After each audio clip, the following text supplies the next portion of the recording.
WhatsApp guys, welcome back to another vlog. I hope कि आप सब ठीक होंगे। तो आज का ये व्लॉग है about foundation reality in Cyprus. बहुत से स्टूडेंट्स फाउंडेशन पे आते हैं, तो आज हम बात करेंगे उसके बारे में, क्या क्या उसके बेनिफिट है और क्या क्या उसके नुकसान है। Because I am also student of foundation course in American college. बहुत से भाई फाउंडेशन कोर्स पे आते हैं और अमेरिकन में बहुत से आ भी रहे हैं, तो बहुत से भाइयों का क्वेश्चन होता है, तो वो इंशाल्लाह आज हम क्लियर करेंगे। यार गाइस, मेरी तो यही कोशिश होती है कि मैं आपको छोटी से छोटी बात बताऊं, जो साइप्रस में करना पड़ता है, जो सिचुएशन चल रही है। एंड व्लॉग भी मैं बना रहा हूं, तो आई होप आपको अच्छे लग रहे होंगे। अच्छे लग भी रहे हैं, अच्छा रिस्पॉन्स कर रहे हैं आप। भाइयों के मैसेज भी काफ़ी आ रहे हैं, बोल रहे हैं काफ़ी अच्छे व्लॉग है आपके, वो उनको मोटिवेशनल लग रहे हैं। तो अगर आपको मोटिवेशनल लग रहे हैं तो फिर मेरा काम है बनाना और आपका काम है मोटिवेशनल लेना। तो आपका भाई यहाँ पे है, आपको किसी बात की टेंशन नहीं होने देगा। आपको जो भी गाइडलाइन चाहिए हो, जो भी बात हो, तो आप मुझसे पूछ सकते हैं। और अच्छा। बहुत से भाई मुझे पूछ भी रहे हैं, मैं इंशाल्लाह रिप्लाई कर रहा हूँ सबको। तो आज हम बात करते हैं फाउंडेशन के बारे में। तो मैं खुद फाउंडेशन का स्टूडेंट हूँ इन अमेरिकन कॉलेज में।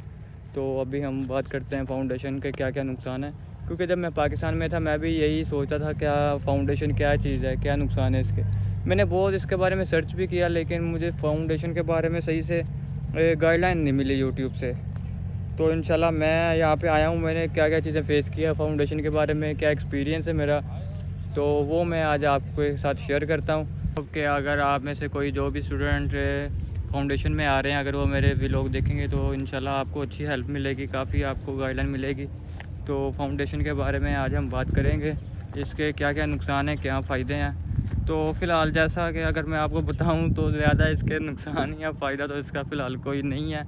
लेकिन ये है कि जिन स्टूडेंट के मार्क्स वगैरह कम होते हैं उनको इस वजह से एंट्री मिल जाती है। अगर आप स्टडी अब्रॉड पे जा रहे हैं तो आपको एंट्री मिल जाती है फाउंडेशन की वजह से। तो बाकी इसके नुकसान काफ़ी हैं, वो मैं आपको भी बताता हूँ। तो चलें, उससे पहले आपको थोड़ा सा व्यू दिखाऊँ।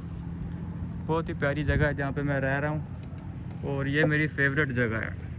आज मैं आपको अपनी फेवरेट जगह पे लेके आया हूँ। मैंने कहा आपको अपनी फेवरेट जगह भी दिखाता हूँ और व्लॉग भी बनाते हैं। तो यहीं पे मैं जॉब कर रहा हूँ, तो आज थोड़ा सा रेस्ट था अभी 4-5 घंटों का, तो मैंने कहा चलें आपके लिए व्लॉग बनाते हैं एंड आपको अपनी फेवरेट जगह भी दिखाते हैं। अभी बहुत गर्मी है, देखें सूरज बहुत तेज़ है, बहुत ज़्यादा गर्मी है। अंदर वहाँ पे जहाँ पे जॉब कर रहा हूँ वहाँ पे रूम में एसी चल रहे होते हैं, वहाँ पे पता नहीं चल रहा। आज बाहर निकला हूँ तो पता चल रहा है गर्मी बहुत ज़्यादा आ गई है यहाँ पे। तो अभी दिखाता हूँ मैं आपको, ये जगह है मेरी फेवरेट, बहुत ही प्यारी है, ब्लू वाटर है। और यहाँ पे अक्सर मैं आता हूँ, यहाँ पे खामोशी होती है और यहाँ पे बहुत ही अच्छा सुकून होता है। तो अभी देखें आप, पानी आ रहा है एंड यहाँ पे अक्सर मैं आता हूँ, तो बहुत ही प्यारी जगह है। तो चलेंगे इधर भी बात करते हैं हम फाउंडेशन के बारे में। फाउंडेशन का फ़िलहाल जो फ़ायदा है वो मैं आपको बताता हूँ। तो मेरे लिहाज से तो फाउंडेशन का फ़िलहाल एक ही फ़ायदा है, वो ये है कि आपको स्टडी अब्रॉड अगर आपने कहीं बाहर जाना है, आपकी प्रोफाइल लो है, तो आपको एंट्री मिल जाती है। अगर आपके इंग्लिश टेस्ट में किसी में नंबर कम है तो आपको फाउंडेशन की वजह से आपको मिल जाती है, एंट्री मिल जाती है। ठीक है, ये इसका फ़र्स्ट पॉइंट है, बेनिफिट इसका जो मुझे लगा। और इसके अलावा तो मुझे इसका कोई बेनिफिट नहीं लगा। तो अब इसके हम नुकसान की बात करते हैं। इसका नुकसान क्या है फाउंडेशन का, क्योंकि बहुत से स्टूडेंट फाउंडेशन पे आते हैं। अमेरिकन कॉलेज में ज़्यादातर फाउंडेशन पे ही आते हैं। मैं खुद फाउंडेशन पे आया हूँ क्योंकि मेरे इंग्लिश टेस्ट में मार्क्स कम थे। तो अभी हम बात करते हैं फाउंडेशन कोर्स है क्या और इसको पास करके आगे कैसे कन्वर्ट होते हैं एंड इसके क्या नुकसान है। तो अभी बात करते हैं। सबसे पहला स्टेप है फाउंडेशन, ये है क्या। ठीक है, फाउंडेशन कोर्स एक इंग्लिश टेस्ट कोर्स है और इनके हर कॉलेज की अपनी अलग अलग रिक्वायरमेंट है, हर कॉलेज अलग टेस्ट लेता है। तो जैसा कि आपको पता है फाउंडेशन जस्ट इंग्लिश कोर्स है, आपके टेस्ट कम मार्क्स कम हो तो आपको फाउंडेशन लगती है। आप यहाँ पे आके फाउंडेशन क्लियर करते हैं तो देन आपकी आगे डिग्री स्टार्ट होती है। तो जब आपकी डिग्री स्टार्ट होएगी उससे पहले आपको फाउंडेशन कोर्स लाजमी क्लियर करना पड़ेगा। अगर आप क्लियर नहीं करते यहाँ तो आपको दोबारा उतनी फ़ी पे करनी पड़ेगी, या वो फिर आपको डिपोर्ट भी कर सकते हैं। कहते हैं कि आपको डिपोर्ट कर देंगे, लेकिन फाउंडेशन ईज़िली क्लियर हो जाता है। और भाई ये फाउंडेशन क्लियर ऐसे भी नहीं होता, इसको करना पड़ता है। इसको करने के लिए क्लासेस लेनी पड़ती हैं, रेगुलर जाना पड़ता है, क्योंकि उनको पता होता है कि ये स्टूडेंट स्टडी में थोड़ा इंग्लिश के हिसाब से थोड़े से वीक हैं, तो इनको हम कोशिश करें इनको फेल करें। लेकिन आप अच्छे से जाके क्लास रेगुलर लेंगे, आपको समझ आएगी, देन आप पेपर दोगे, आप एक फाउंडेशन क्लियर कर लोगे, ठीक है।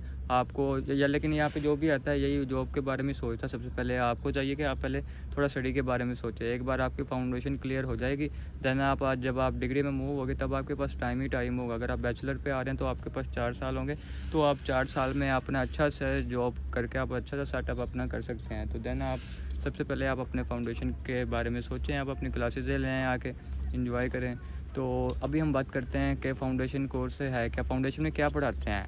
तो वहाँ पे जब मैं पाकिस्तान में था मैं तो यही सर्च करता था फाउंडेशन में क्या पढ़ाते हैं, कितने क्लासें होती हैं, क्या हिसाब है। तो मैं आपको बताता हूँ, फाउंडेशन इतना कोई मुश्किल काम नहीं है। अमेरिकन की मैं बताता हूँ आपको, जैसे जहाँ पे मैं जाता हूँ वहाँ पे मैं 4 दिन जाता हूँ। तो मंडे से लेकर थर्सडे तक क्लास होती हैं। आपकी मर्ज़ी है 2 दिन चले जाएँ, 3 दिन चले जाएँ, 4 दिन चले जाएँ, वो आप पे डिपेंड करता है। तो 4 दिन क्लास होती है, 8:30 से लेकर 12:30 तक क्लास होती है, 4-5 घंटे 3 लेक्चर होते हैं, उसमें भी 2-3 बार ब्रेक देते हैं मैम। तो ये फाउंडेशन कोर्स है जस्ट। और जब आप आएंगे, आप अपनी यहाँ पे आके रजिस्ट्रेशन करवाएंगे, देन आपकी क्लासेस स्टार्ट होंगी। उसमें वो फाउंडेशन में सेंटेंस वगैरह करवाते हैं, ठीक है। तो बाकी जैसे मैंने आपको पहले बताया कि हर कॉलेज अपना अलग हिसाब रखता है, अपना हर एक अलग अलग टेस्ट लेता है। कईयों में आइट्स चलता है, कईयों में डुलिंगो चलता है, कईयों में पीटी भी चलता है, लेकिन जो अमेरिकन वाले ये एंग्लिया लेते हैं। तो मैं आपको एंग्लिया के बारे में बता देता हूँ। जहाँ तक मुझे लगता है कि एंग्लिया सबसे इजी है, और यहाँ पे सब यही कहते हैं कि एंग्लिया सबसे इजी है। अमेरिकन कॉलेज वाले एंग्लिया एक्सेप्ट करते हैं। वो एंग्लिया में क्या होता है मैं आपको बताता हूँ। जस्ट यही है कि वो जब आप जाएंगे आपको सेंटेंस वगैरह करवाएंगे, जिसमें रीडिंग राइटिंग होती है एंड लिसनिंग भी होती है। तो उसमें यही होता है फाउंडेशन में कि आप वहाँ पे आपको सेंटेंस वगैरह करवाएंगे, और वो एंग्लिया का सैम्पल पेपर होता है, वो आपको उस पर आपको प्रैक्टिस वगैरह करवाएंगे। उसमें यही फिलिंग द ब्लैंक्स होते हैं, ऑप्शन वगैरह होते हैं, एंड सम पैराग्राफ होते हैं, उनमें से क्वेश्चन दिए होते हैं, उनमें से उनका जवाब दे के लिखना होता है, एंड सम सेंटेंस होते हैं। और जो लिसनिंग होती है वो उसमें फिर वो जैसे हम पीटी में लिसनिंग करते हैं, सुनना पड़ता है, वो क्लास में वो चला देते हैं, वीडियो ऑडियो चला देते हैं, तो वहाँ से पिक करके हमने पेपर पे फिल करना होता है। अब जब आप आएंगे तो आपके ये एक से 2 मंथ में आपका मिड ले लेंगे, उसके बाद आपका 1-1.5 मंथ बाद फ़ाइनल ले लेंगे। वो अभी फ़ाइनल मतलब कि एंग्लिया टेस्ट फ़ाइनल नहीं होता, वो जस्ट ऐसे ही कॉलेज में फ़ाइनल लेके देखते हैं। जब वो आप देते हैं उसके दैन 1 से 2 मंथ बाद आपका एंग्लिया फ़ाइनल होता है। तो अभी मैं आया था, मैंने मिड का दे दिया था, तो वो क्लियर हो गया था। उसके बाद अभी मेरा नेक्स्ट वीक में मंडे को 26 को है फ़ाइनल। वो भी अभी एंग्लिया फुल फ़ाइनल नहीं है, वो भी अभी जस्ट कॉलेज ले रहा है। तो जो फुल फाइनल है वो अगस्त में स्टार्ट होगा। तो अगस्त में जब स्टार्ट होगा तो देन वो एंग्लिया मैंने क्लियर करना है। वो जब मैं क्लियर करूँगा उसके बाद मुझे डिग्री में कन्वर्ट करेंगे वो। तो एंग्लिया सबसे पहले क्लियर करना पड़ता है। तो ये फाउंडेशन है, इतना कोई मुश्किल काम नहीं है। आप आएंगे, आप ही आके क्लासें लेंगे रेगुलर, तो इंशाल्लाह आप भी क्लियर कर लेंगे। तो ये कोई इतना मुश्किल नहीं है। बाकी हर एक पे अपने पे डिपेंड करता है, कोई जल्दी कर लेगा, कोई लेट करेगा। जैसे आप क्लासेस अटेंड करेंगे आपको समझ आएंगी तो आपको इजी लगेगा। अगर आप क्लासेस नहीं लेंगे, अटेंड नहीं करेंगे, तो ज़ाहिर सी बात है आपको मुश्किल ही लगेगा। तो कोई इतना मुश्किल काम नहीं है एंग्लिया। तो आई होप कि आपको मेरा ये व्लॉग अच्छा लगा होगा, आपको मेरी बात समझ आई होगी। मैं भी अगर नहीं भी आई तो आप मुझसे डीएम में पूछ सकते हैं। और भी बहुत सारे भाई बहुत क्वेश्चन करते हैं, मैं सबको रिप्लाई करता हूँ। तो आज के व्लॉग के मुतालिक भी अगर आपके कोई क्वेश्चन है तो आप मुझसे पूछ सकते हैं, मैं आपको रिप्लाई करूँगा। ये थी about foundation course, foundation reality in Cyprus. एक मैं आपको और अपनी फेवरेट जगह दिखाता हूँ। तो ये भी मेरी बड़ी फेवरेट जगह है। शाम के टाइम यहाँ पे बड़ी प्यारी ठंडी हवा चल रही होती है, यहाँ पे मैं आता हूँ तो आके अक्सर बैठता हूँ। तो मैंने कहा आपको दिखाता हूँ। भाई ये यूरोप के नज़ारे हैं, यूरोप के नज़ारे। आप भी लेना चाहते हैं तो आ जाएं जल्दी से। तो बाकी ये देखें सारे रिजोर्ट रेस्टोरेंट इस साइड पे हैं। तो ये सारा इलाका परोतरास है, तो बहुत ही बड़ी जगह है। तो ओके गाइस, आई होप कि आपने मेरी बातें अंडरस्टैंड की होंगी फाउंडेशन के अबाउट। अगर आपका और भी कोई भी क्वेश्चन है तो आप मुझसे पूछ सकते हैं। तो चलें ठीक है गाइस, फिर मिलेंगे आपसे नेक्स्ट व्लॉग में। तो okay guys, take care, bye.